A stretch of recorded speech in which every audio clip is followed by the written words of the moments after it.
It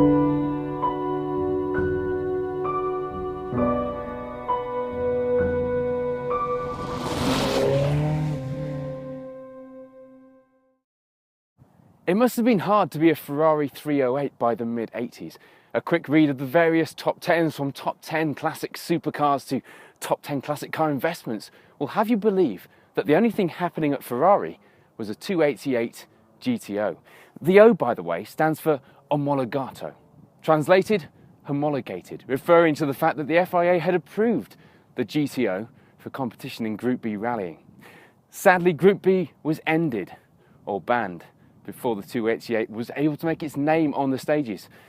The 308, though, was also omologato and did make it to the start line. Not only was the 308 the underappreciated car which led directly to the 288, it was also given a B instead of an O, the B standing for Berlinetta.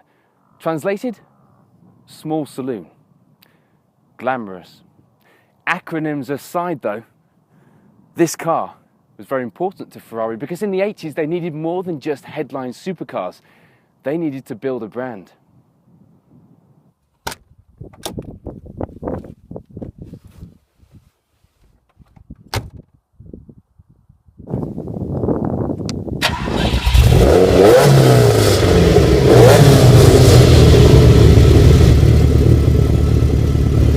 Just on the acronyms, the 308 has some letters after its name that it can be proud of. QV, which stands for Quattro Valvole, which sounds excellent, as does that.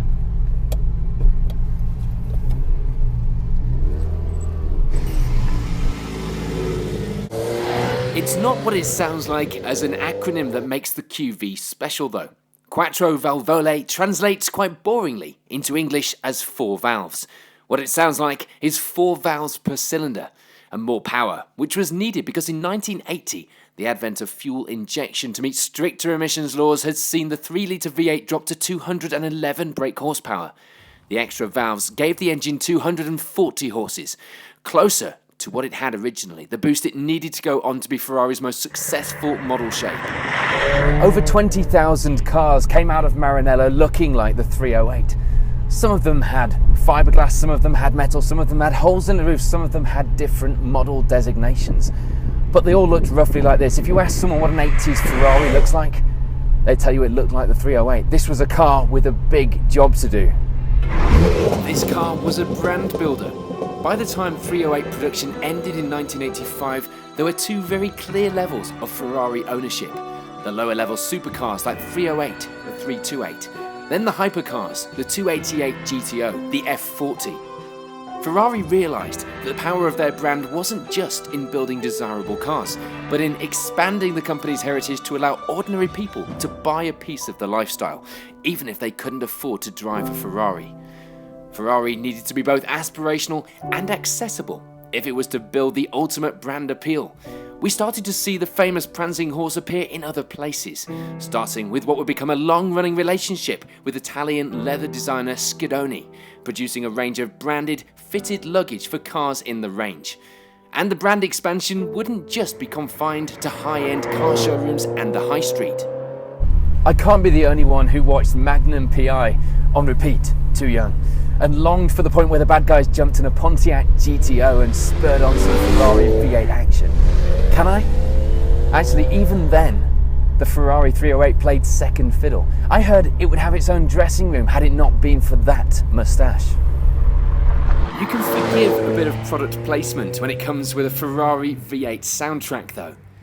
Nerdiness coming up. You can tell the QV model by the extra louvers in the bonnet between the pop-up headlights.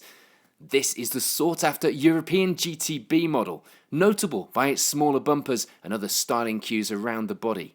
It's fitted with the optional 16-inch magnesium wheels with their front and back specific offset, which makes this 308 an extremely desirable example. The 308 is one of the most recognisable Ferraris ever made, and despite being seen at the time as a normal Ferrari, we do have to get that in perspective and realise that we are, in fact, talking about an elevated sense of the word normal. This is 80s exotica. As a rallyman, the 308 has a special place in my heart because it's responsible for Ferrari's only and very brief rally fling. Will Ferrari ever put their current generation cars on the rally stage? Unlikely. But that doesn't mean that they've forgotten about the 308.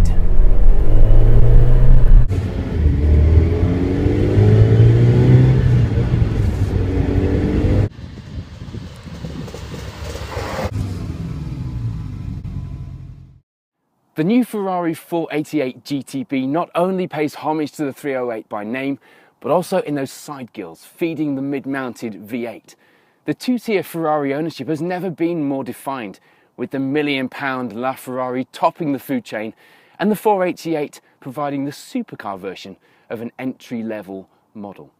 So the brand building went well, as long as we don't dwell on the fact that in 2015 Ferrari lost their status as the world's most powerful brand to Lego. The 308 would never have stood for that.